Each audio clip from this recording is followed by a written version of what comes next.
उनको न्याय मिला है, उनके साथ अच्छा हुआ है, उन्होंने भरोसा जताया है। आगे उन्होंने कहा है कि अब हमें लगा है कि हमें न्याय मिल गया है, और वो अपनी सुरक्षा भी चाहते हैं और उन तमाम चीज़ों को चाहते हैं जो समाज की लड़ाई में उनका साथ दिए हैं, उनको भी उन्होंने शुक्रिया अदा किया है। जी चलिए, शुक्रिया नरेंद्र। तमाम जानकारी के लिए यूपी के शाहजहाँपुर से नरेंद्र मेरे सहयोगी हमारे साथ जुड़े और बता रहे थे अब दोषी करार दे दिया गया है आसाराम को। तो उसके बाद पीड़ित के पिता ने आकर खुशी जाहिर की, विश्वास जाहिर किया। न्यायपालिका में अपना सजा पर फैसला आना बाकी है। क्या कुछ फैसला आएगा थोड़ी ही देर में ये भी पता चल जाएगा। लेकिन वो बापू, वो तथाकथित संत जो अपने भक्तों पर जादू चलाया करता था, आज उसका जादू नहीं चला। कोशिश काफी की, उसने पूजा अर्चना की, कई मिसाल प्रतीक बनी है। क्योंकि किस प्रकार का दबाव उसके ऊपर था और किस प्रकार के दबाव उसके फैमिली ने झेला, विटनेसेस के ऊपर किस प्रकार का अटैक हुआ। एक विटनेस की तो हत्या हो गई, लेकिन लड़की सच्चाई के लिए, न्याय के लिए खड़ी रही। और आज कोर्ट ने इसको आसाराम और भी जो आरोपी हैं उनको कन्विक्टेड और दोषी मानकर न्याय की जो ज़रूरत थी उन्होंने उसको सर्व किया है। और मैं ये भी कहना चाहती हूँ कि इस प्रकार के लोग जो अपने को साधु संत कहते हैं और उनकी भक्तों की भक्ति के आधार पर वो जो जाते हैं आश्रम में और उसके बाद लड़कियों के साथ इस प्रकार का बलात्कार करना, इससे ज्यादा क्या गलत हो सकता, आप बताइए। भक्ति के नाम पर, धर्म की भक्ति, और वहां आप इस प्रकार के एक्सप्लॉइट कर रहे हैं। मैं समझती हूँ सख्त से सख्त सजा देने की जरूरत है। चलिए, विजय चौधरी वरिष्ठ अधिवक्ता हमारे साथ जुड़े हैं। विजय जी, साधु का चोला तो इसका उतार फेंका जज साहब ने, अब कैदियों का चोला इसे पहनना पड़ेगा। बिल्कुल सही है। जैसे ही कन्विक्शन हो जाता है तो वो अब विचाराधीन कैटेगरी से बाहर हो जाते हैं और सजा याफ्ता कैदी की परिभाषा में आ जाते हैं। तो उन पे जो प्रोविजंस लागू होते हैं उसके तहत उनको अब जेल मैनुअल के अनुसार जेल की जो ड्रेसेस हैं वो पहननी पड़ेगी। और बाहर के खाने में भी अगर जो कि विचाराधीन होता है तब अलाउ किया जा सकता है, पर सजा याफ्ता होने के बाद थोड़े प्रोविजन स्ट्रिक्ट हो जाते हैं और उनको अब सजा याफ्ता कैदी के रूप में देखा जाएगा।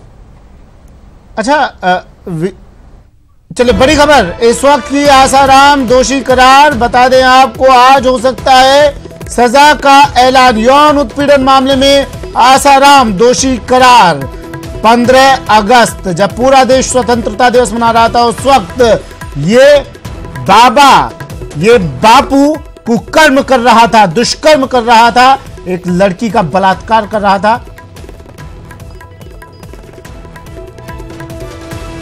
कोर्ट से हमें न्याय मिला है, ये पीड़ित के पिता ने कहा, और आसाराम को दोषी करार दे दिया गया है। फैसला आ गया है, सजा का ऐलान होना बाकी है। आज ही सजा का ऐलान होगा। यौन उत्पीड़न मामले में दोषी करार आज हो सकता है। सजा का ऐलान। आसाराम, शिल्पी और शरद दोषी करार। शिल्पी और शरद को दोषी करार। शिवा और प्रकाश को बरी कर दिया गया है। 2 लोगों को बरी किया है, शिवा और प्रकाश बरी। आसाराम, शिल्पी को दोषी करार। चंद्रशेखर मेरे सहयोगी हमारे साथ जुड़ गए हैं। चंद्रशेखर, क्या अपडेट? जी, निश्चित तौर पे जो अभी एकदम पुष्ट खबर है, जो एक पुलिस अधिकारी के ने नाम न बताने की शर्त पे हमको बताया कि जो शिवा और प्रकाश को बरी कर दिया गया, बाकी जो लोग हैं उनको दोषी पाया गया और अब जो सजा के बिंदु है उस पर बहस अंदर चल रही है। जी, शिवा और प्रकाश को बरी कर दिया गया। कितनी देर में अब सजा के बिंदु पर बहस चल रही है? कितनी देर में फैसला सामने आ जाएगा? कितनी सजा को भी दे सकता है। इसमें तो हम लोग क्या कह सकते हैं कि इतनी पार्टियां हैं, उनको फ्रीडम है कि वो अपनी कमेंट करें। नमस्कार, थैंक यू। चलो चलिए, चंद्रशेखर जी चंद्रशेखर, फिर से जवाब दीजिए, कितनी देर में सामने आ जाएगा, कितनी सजा?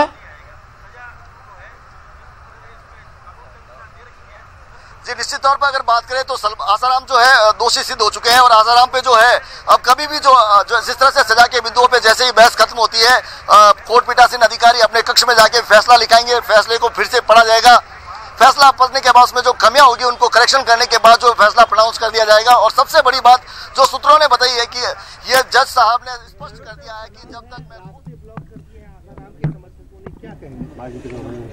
देखिए अनफॉर्चुनेट है कि जब यूडीसी पे हम सबका विश्वास है तो उसके बाद में कोई तरह की किसी भी वर्ग की तरफ से कितने बड़े फॉलोअर हो तब भी उनको कानून हाथ में नहीं लेना चाहिए। यूडीसी पे सबको विश्वास होना चाहिए। कन्विक्शन हुआ है तो पूरा प्रोसेस के बाद हुआ है।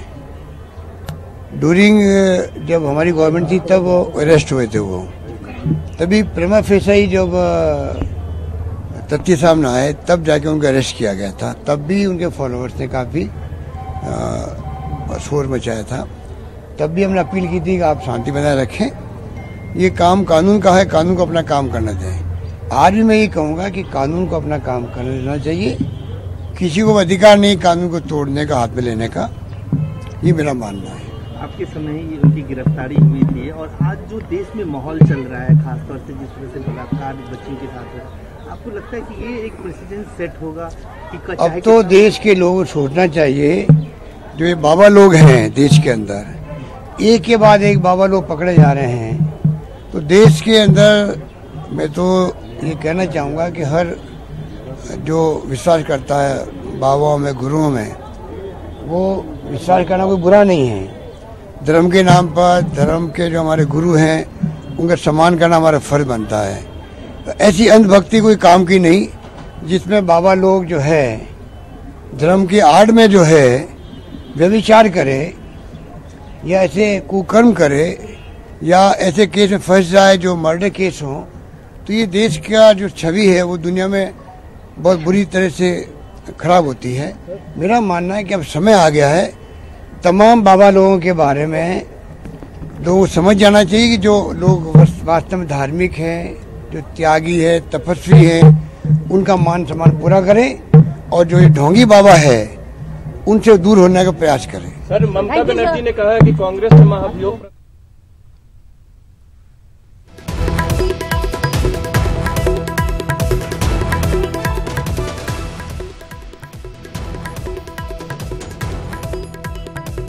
आसाराम की सजा पर बहस जारी, दोषी करार। आसाराम, शिल्पी और शरद को दोषी करार, शिवा और प्रकाश को बरी कर दिया गया है। किन सह आरोपी थे? शिवा, प्रकाश, शिल्पी और शरद। श्रीपाल शक्तावत जी हमारे एडिटर हमारे साथ जुड़ गए हैं फोन लाइन पर। श्रीपाल जी, सह आरोपी थे लेकिन उनमें से 2 को दोषी करार किया गया और 2 को बरी कर दिया गया।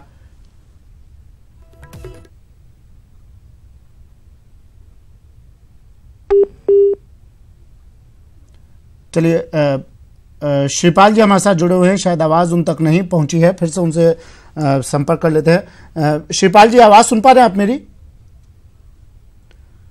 चलिए बता दें आपको, आसाराम, शिल्पी और शरद, इन 3 लोगों को दोषी करार दिया गया है। शिवा और प्रकाश को बरी कर दिया गया है, सह आरोपी थे ये, और आज फैसला सुनाया, दोषी करार दिया। अब सजा पर फैसला आना बाकी है, फैसला लिखा जा रहा है, कुछ ही देर बाद सजा का भी ऐलान हो जाएगा। कितनी सजा आसाराम की किस्मत में लिखी है वो थोड़ी देर में सामने आ जाएगा। क्या कहती है आसाराम की कुंडली? ये अब तक दूसरों की कुंडली देखा करता था, जन्म पत्री देखा करता था, दूसरों का भाग्य बताया करता था, हाथ की लकीरें देखकर उनका भविष्य बताता था, लेकिन आज इसका भविष्य जज साहब ने सुना दिया और बता दिया, दोषी ठहराए जाते हो तुम। चंद्रशेखर मनोज मेरे सहयोगी हमारे साथ जुड़े हुए हैं। मनोज, क्या अपडेट है आपके पास?